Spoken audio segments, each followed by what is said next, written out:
that none of that, and any of those things happening are not going to benefit your overall health and well-being.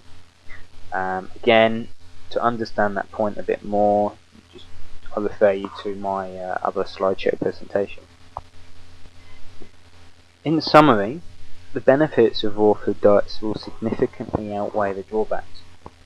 Now, this is because most of the drawbacks or challenges that we've talked about can actually be overcome, as they're more to do with how you relate or value food and eating, as well as your internal state of health, and so much any particularly nasty effects of eating raw. So first and foremost, from the perspective of your health, food performs a functional role, and this must be respected if to be healthy, energetic, and to successfully follow a raw food diet. Whether you are looking to lose weight, increase energy, prevent future ill health, or simply just improve your overall health, adopting a raw food diet can make a great deal of sense. However, I make this recommendation with an air of caution, as there are a couple of important factors that will determine whether a raw food diet will work for you.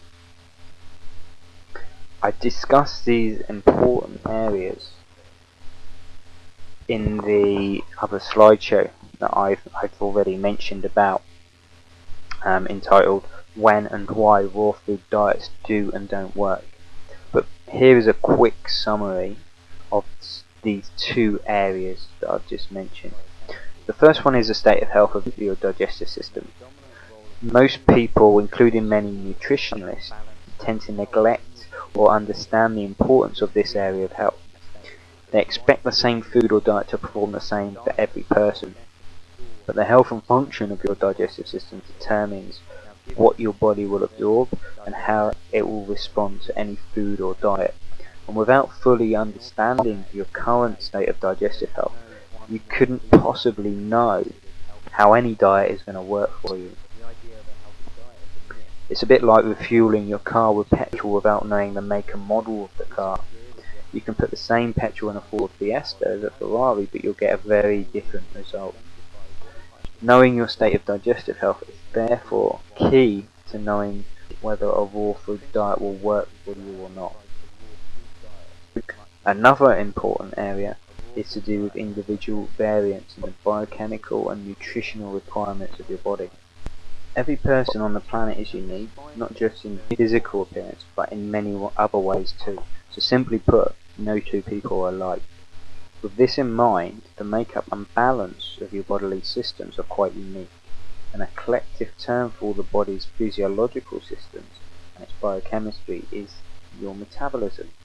And the predominant role of food is to support the balanced state of health in your body's metabolism. And for this reason, it can be stated that the right food for your body is a diet that's going to best restore balanced state to your body's metabolism. Now, given the huge diversity that exists between our unique metabolisms, we can also say or state that there is no one way of eating that can be considered healthy. The idea of a healthy diet is a myth as far as a one-size-fits-all approach is concerned. This idea is recognized within the science of metabolic typing that can enable you to identify what type of metabolism you have and what foods are right for that metabolism. This principle of individuality applies to raw food diets as much as any other.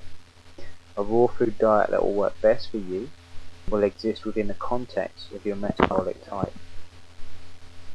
Now, despite their importance, very few raw fooders are actually aware of these two key areas.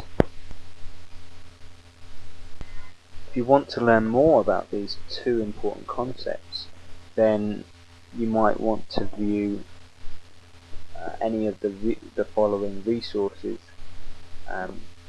which the links for are actually on the right of this, to the right in the text. My slideshows on when and why raw food diets do and don't work, or my other slideshow, which is the what type of raw food diet will work best for me.